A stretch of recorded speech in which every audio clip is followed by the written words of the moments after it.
What a beautiful day again. Absolutely scorching hot, 36 degrees plus. I'm just standing in the shade for a little while. Got my furry piece on the mic because I was getting a lot of wind buffeting last time. A lot of popping as well.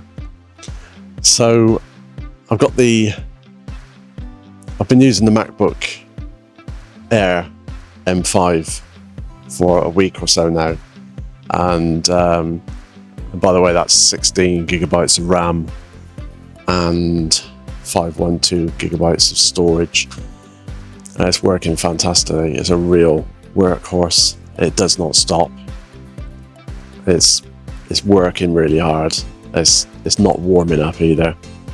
I said earlier about the heat wave. I'm just making sure that it's not heating up purely because of the temperature of the room. So I've got a fan on myself, which is also taking heat off the MacBook Air if it needs the heat taken away. So yeah, working absolutely fantastic. You don't get a charger with it, so I was running off the iPhone charger, which is 5 watts. So that's plugged in permanently, and even then, when I was working hard with the MacBook, the charge would run out.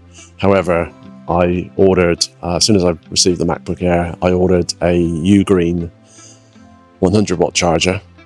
Now Apple sell, they recommend with the MacBook a 35 or a 70 watt charger, but they do actually go up to 140.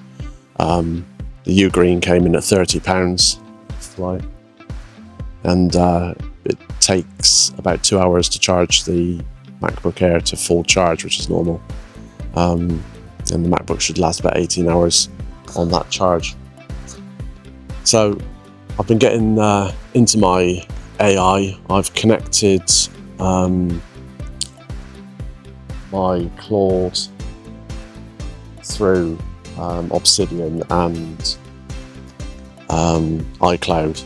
So I'm working on the connectivity at the moment. I've got a personal wiki stroke LLM running in the cloud across all my devices. It's quite a unique setup. Quite a breeze there coming. It's quite a unique setup based on Andre Karpathy's ideas, and he's the ex AI director of Tesla. So I'm gonna go into some of this stuff at a later date. My name's Glenn. See you next time.